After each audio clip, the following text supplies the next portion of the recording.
నమస్కారం మిత్రులందరికీ స్వాగతం.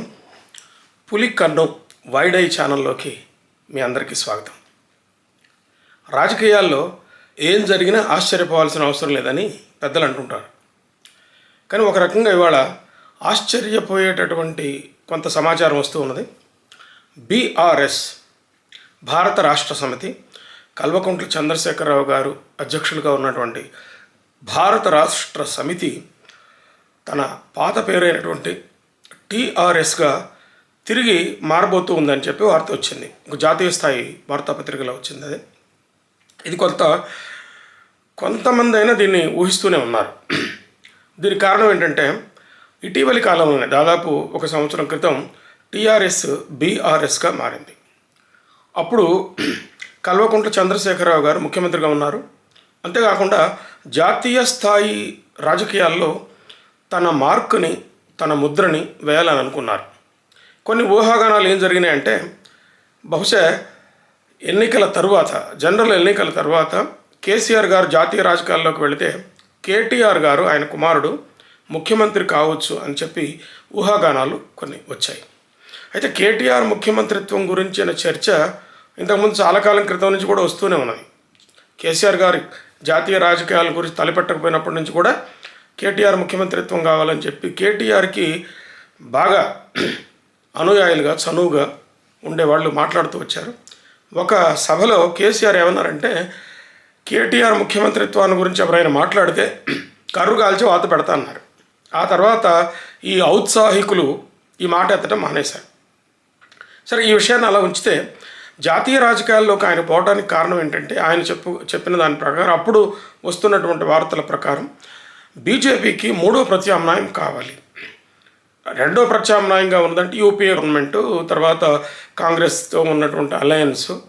ఇది కాక కాంగ్రెస్తో సంబంధం లేని ఒక అలయన్స్ కావాలని కూడా ఆయన భావించారు. ఈ క్రమంలోనే ఆయన తమిళనాడు వెళ్ళటం, కేరళ వెళ్ళడం, తర్వాత బెంగాల్ ముఖ్యమంత్రిని కలవటం, అట్లాగే యూపీ ముఖ్యమంత్రిని కలవటం, వీళ్ళందరూని ఒక చోటకి తీసుకురావాలని కూడా ప్రయత్నం చేశారు. ఆ ప్రయత్నాలలో భాగంగా మహారాష్ట్రలో వెళ్ళి చాలా సభలు నిర్వహించడం, ఆ తర్వాత మహారాష్ట్రలో ఒక అసోసియేషన్లో చాలామంది మహారాష్ట్రలో నాందేడ్ వాళ్ళు ఆ ప్రాంత వాళ్ళు చేరటం, ఇవన్నీ మనం చూసాం. పంజాబ్లో ఉన్నటువంటి రైతులకు ఆర్థిక సహాయం చేయడం, తెలంగాణ ప్రభుత్వం తరఫు నుంచి ఆర్థిక సహాయం చేయడం, ఇవన్నీ కూడా చేశారు. ఈ మిగతా రాష్ట్రాల్లో ఉన్నటువంటి బీజేపీ కాని పార్టీలు, కాంగ్రెస్ కాని పార్టీలను, డిఎంకే ఇలాంటి వాటన్నిటిని కూడా ఏకతాటి మీదకి తీసుకొచ్చి జాతీయ స్థాయిలో బీజేపీకి సమాంతరంగా మరొక ఫ్రంట్ని ఏర్పాటు చేయాలని భావించారు. తద్వారా టీఆర్ఎస్ అన్నది బీఆర్ఎస్గా మారి జాతీయ స్థాయిలో ఆయన తన ముద్ర వేయాలని చెప్పి ప్రయత్నం చేశారు. అయితే అప్పటికే పరిశీలకులు చాలామంది పత్రికలు కొంత ఇది అత్యాశ అని, మోస్ట్ అంబిషియస్ అని చెప్పి విమర్శించారు. తర్వాత పత్రికల్లో చాలా విశ్లేషణాత్మకమైన వ్యాసాలు వచ్చినాయి. తన తాహతకు మించిన పని చేస్తుంది టీఆర్ఎస్ అని చెప్పి భావించారు. అట్లాగే కానీ చంద్రశేఖరరావు గారు తన పక్కన ఉన్నటువంటి వాళ్ళ వందిమాగత బృందం లేకపోతే ఆయన దగ్గర ఉన్నటువంటి అనుయాయులు ఈ ఆలోచనను సమర్థించడం, దేశ్కి నేత కేసీఆర్ అని చెప్పి స్లోగాన్లు ఇవ్వటం, దాన్ని ప్రోత్సహించడం, ఇవన్నీ చేశారు. కొన్ని ప్రముఖ దినపత్రికలు అయితే ఈయన కావాలని వీళ్ళు ఆయన అనుయాయులు ఎందుకు ఇలా ఆయన ముందుకు నెడుతున్నారు అంటే నాయకుడు ఏది చెబితే దాన్ని జైబోలో అనడమేనా, ఆయనకి మంచి ఫీడింగ్ కానీ మంచి ఇన్పుట్స్ కానీ ఎవరు ఇవ్వట్లేదని కూడా విమర్శలు చేశారు. ఇది నిజమే.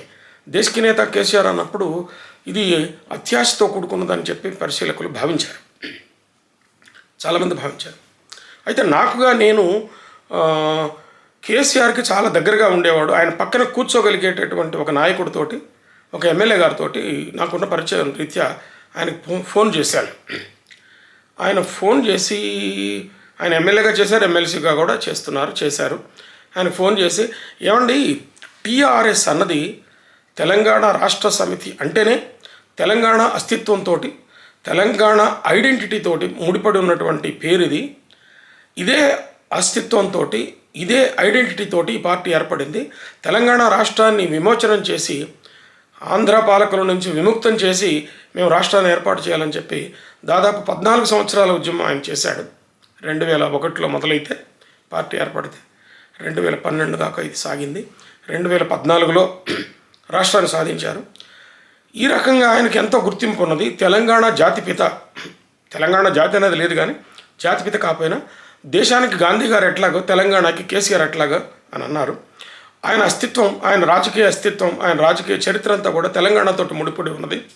ఈ కారణంగా టీఆర్ఎస్ని, తెలంగాణ రాష్ట్ర సమితిని బీఆర్ఎస్గా మార్చటం వల్ల ఇది ఆ పార్టీకి వ్యక్తిగతంగా ఆయనకు కూడా నష్టం జరిగేటటువంటి విషయం కదా. ఇలాంటి నిర్ణయం ఎందుకు తీసుకుంటున్నారు అని నేను ఆయన స్వయంగా అడిగాను. అయితే ఆ ఎమ్మెల్యే గారు ఆయన ఏమన్నారంటే, మీ ఆలోచన బాగానే ఉంది, బాగానే చెప్పారు. టీఆర్ఎస్ అంటే తెలంగాణ అస్తిత్వంతో, తెలంగాణ ఐడెంటిటీతోటి ఉన్నటువంటి విషయం అది. తెలంగాణ గురించి సాధికారికంగా, తెలంగాణ హక్కుల గురించి సాధికారికంగా మాట్లాడే పార్టీ అనేటటువంటి గుర్తింపు ఈ మార్పు వల్ల పోతుంది కదా అని మీ ఆలోచన కరెక్టే. కానీ కేసీఆర్ గారి ఆలోచనలు ఇంకా వేరే ఉన్నాయి. ఆయనతో మేము చాలా సన్నిహితంగా మాట్లాడుతున్నాం కాబట్టి మాకు తెలుసు. అందుకని మేము టీఆర్ఎస్ని బీఆర్ఎస్గా మార్చడానికి మేము సమ్మతించామని చెప్పి ఆయన చెప్పారు. ఆ ప్రయత్నం కొంతమంది వేరే వాళ్ళు కూడా చెప్పవలసిన వాళ్ళు చెప్పారు, కానీ అది ఆగలేదు. కేసీఆర్ గారి ఉత్సాహం అలా కొనసాగింది. ఈ కొనసాగిన ధర్మిలానే పార్టీకి ఏ విధమైనటువంటి నష్టం జరగకుండా, పార్టీ గుర్తు మారకుండా మారింది. ఇంతవరకు చాలామంది సంతోషపడ్డారు. అది దాన్ని ఉత్సవాలు చేసుకోవటం, లేకపోతే బీఆర్ఎస్ పేరుతోటి కండువాలు రావటం, అన్ని మార్పులు జరగాల్సినటువంటి మార్పులు అన్నీ కూడా చేశారు. దాని తర్వాత ఎన్నికలు రావటం, ఎన్నికలలో ఫీడ్బ్యాక్ కొంత వాళ్ళు గ్రహించలేకపోవడం, ఇవన్నీ జరిగినాయి. ఇవన్నీ జరిగిన నేపథ్యంలో కూడా ఎన్నికలకు పోయే ముందు కూడా వాళ్ళ దాన్ని సరిగ్గా అంచనా వేసుకోలేకపోయారని చెప్పాలి. ఏ సంస్థకైనా కూడా స్వాట్ అనాలిసిస్ అనేది ఒకటి ఉంటుంది. స్వాట్ అనాలిసిస్ అంటే తనను తాను విశ్లేషించుకొని అంటారు. Strengths, weaknesses, opportunities and threats, ఈ నాలుగిటిని అంచనా వేసుకొని విశ్లేషించుకోవటమే స్వాట్ అనాలిసిస్ అంటారు. చాలా సంస్థలు ఈ పని చేస్తుంటాయి, వ్యాపార సంస్థలు ఈ పని చేస్తూ ఉంటాయి, పార్టీలు కూడా అప్పటికప్పుడు వాళ్ళు మదింపు చేసుకుంటారు. కానీ తన చుట్టూ ఉన్నటువంటి వాళ్ళు చెప్పేదాన్ని బట్టి కేవలం దాని మీదనే పార్టీ అధినాయకుడు ఆధారపడితే ఇక ఇలాంటి ఫలితాలు వచ్చే అవకాశం ఉంటుంది. తన చుట్టూ ఉన్నటువంటి అష్టమాంగ దళం, ఈ గణాలు, వాళ్ళు కేసీఆర్ని మెచ్చుకుంటే ఇంకా సన్నిహితం కావచ్చు అనుకునేటటువంటి ఈ తరహా నాయకుల వల్ల నిజాలు గ్రహించలేనటువంటి పరిస్థితి వస్తుంది. అంతేకాకుండా కేటీఆర్ ఒక మాట అన్నారు. ఏమన్నారంటే, మేము సామాజిక మాధ్యమాల మీద దృష్టి పెట్టలేదు, మేము 32 మెడికల్ కాలేజీలు ఓపెన్ చేశాము, అభివృద్ధి మీద, రాష్ట్రాభివృద్ధి మీద దృష్టి పెట్టి పార్టీకి సంబంధించి చేయాల్సినటువంటి చాలా పనులు మేము చేయలేదు. మేము 32 మెడికల్ కాలేజీల బదులు 32 యూట్యూబ్ ఛానల్స్ పెట్టుకొని ఉంటే బాగుండేది అని కూడా అన్నాడు. అంటే తమకు వ్యతిరేకంగా వచ్చేటటువంటి సమాచారాన్ని నాయకులకు సామాజిక మాధ్యమాల ద్వారా అందించడము, అంతేకాకుండా సామాజిక మాధ్యమాల ద్వారా పార్టీ ప్రచారం ఎక్కువగా చేసుకోగలగటం చాలా అవసరం, మేము చేయలేకపోయాము, 32 యూట్యూబ్ ఛానల్స్ పెట్టుంటే బాగుండేదని ఆయన అన్నాడు. క్షేత్రస్థాయిలో జరుగుతున్నటువంటి మార్పులను అంచనా వేయలేకపోయారు. ఆ తర్వాత ఓటమి తర్వాత వాళ్ళు చేసుకున్న అనాలిసిస్ని బట్టి వాళ్ళు ఏమనుకున్నారంటే, దళిత బంధు ఇలాంటి పథకాలు వాళ్ళకు రివర్స్ అయినవి, దళిత బంధు, రైతు బంధు ఇలాంటి పథకాలు కొంతమందికి చేరటం వల్ల, చారని వాళ్ళు ఎక్కువ మంది ఉండటం వల్ల వాళ్ళు వ్యతిరేకంగా చేశారు అని చెప్పి అనుకున్నారు. ఇంకా చాలా కారణాలు విశ్లేషణలో వచ్చినాయి. వాటిని మళ్ళీ ఇక్కడ మనం చెప్పుకోవాల్సినటువంటి అవసరం లేదు. ఆ తర్వాత మేడిగడ్డ అన్నది ఎన్నికల కంటే ముందు, కొద్ది రోజుల ముందు కుంగిపోవటం అన్నది బీఆర్ఎస్కి చాలా తీవ్రమైన దెబ్బ కొట్టింది. ఎన్నికలలో అవతల పార్టీ వాళ్ళు ఎప్పుడు కూడా కీలెరిగి వాత పెట్టే పద్ధతిలో ఆలోచిస్తారు. వీళ్ళ వీక్నెస్ ఎక్కడుందో పట్టుకొని దాన్ని హైలైట్ చేసి ప్రజల దగ్గరికి తీసుకెళ్తారు. మేడిగడ్డ కుంగుబాట అన్నదాన్ని ప్రతిపక్షాలు అటు బీజేపీ ఇటు కాంగ్రెస్ చాలా బలంగా వాడుకోగలిగినాయి. దాన్ని ఇప్పటికి కూడా చాలా బలంగా వాడుకుంటున్నది కాంగ్రెస్ పార్టీ. బీజేపీ పార్టీ కూడా చాలా బలంగా వాడుకున్నది. ఇప్పుడు బీజేపీ విమర్శ మేడిగడ్డ వైపు కన్నా కూడా ఢిల్లీ మద్యం కేసు వైపు వాళ్ళు ఎక్కువ దృష్టి పెడుతున్నారు. ఈ రెండు కూడా ఢిల్లీ మద్యం కేసు ఒకటి, మేడిగడ్డ ఒకటి, తర్వాత కేసీఆర్ వ్యక్తిగత శైలి ఒకటి, ఇవి టీఆర్ఎస్ పార్టీని అంటే బీఆర్ఎస్ పార్టీని ఓటమికి అంచుకు తీసుకుపోవడానికి తోడ్పడినటువంటి కొన్ని విషయాలలో ముఖ్యమైన విషయాలు. సరే, ఆ ఎనాలిసిస్ కంటే ముందుకు పోతే ఇప్పటికైనా సరే టీఆర్ఎస్ పార్టీ ప్రాక్టికల్గా ఆలోచిస్తూ ఉన్నదని తెలుస్తూ ఉన్నది. ఏంటంటే భారత రాష్ట్ర సమితి స్థాయి నుంచి ఆ పేరు నుంచి మళ్ళీ తెలంగాణ రాష్ట్ర సమితికి రావాలని అనుకుంటున్నారు. ఇది చాలా మంచి ఆలోచన అని, పార్టీ పరంగా మంచి ఆలోచన చేస్తున్నారని చెప్పి దీన్ని మనం చెప్పడానికి అవకాశం ఉంది. అయితే లోక్సభ ఎన్నికల లోపే ఇది జరగకపోవచ్చు. ఇప్పటికే ఎన్నికల కోడ్ అమల్లోకి వచ్చింది. అంటే తెలంగాణ ప్రాంతానికి ఆంధ్ర ప్రాంతానికి ఎన్నికల నోటిఫికేషన్ రాలేదు, కానీ ఇతర ప్రాంతాల వాటికి నోటిఫికేషన్స్ వచ్చినాయి. కాబట్టి ఈ స్థాయిలో టీఆర్ఎస్ వాళ్ళు పేరు మార్పును గురించి ఎలక్షన్ కమిషన్ కోరినా కానీ అది టేకప్ చేయకపోవచ్చు, దానికి ఎక్కువ సమయం పట్టవచ్చు. కానీ ఇప్పటికైనా సరే టీఆర్ఎస్గా మారుస్తున్న విషయం పబ్లిక్గా అందరికీ చెప్పి తెలంగాణ అస్తిత్వం కోసం, తెలంగాణ ఐడెంటిటీ కోసం, తెలంగాణ వారసత్వం కోసం, తెలంగాణ హక్కుల కోసం పోరాడే పార్టీ టీఆర్ఎస్ ఒకటే అని చెప్పి విషయాన్ని మళ్ళీ ప్రజల దగ్గరికి తీసుకుపోయి జరిగిన నష్టం ఎందుకు జరిగిందని తెలుసుకొని అనాలిసిస్ చేస్తే దీనివల్ల మంచి జరుగుతుందని చెప్పి అనుకోవడానికి ఆస్కారం ఉంది. ఇప్పుడున్నటువంటి పరిస్థితి కన్నా కూడా బెటర్గా ఉండే పరిస్థితి కోసం టీఆర్ఎస్ తప్పనిసరిగా ప్రయత్నిస్తుంది. వచ్చే ఎంపీ ఎలక్షన్స్లో వీలైనంత ఎక్కువ సీట్లు సంపాదించాలని ప్రయత్నం చేస్తున్నారు. దానికి అనుకూలంగానే వాళ్ళు పావులు కదుపుతూ అభ్యర్థులను ఎన్నుకోవడం ఇవన్నీ జరుగుతూ ఉన్నది.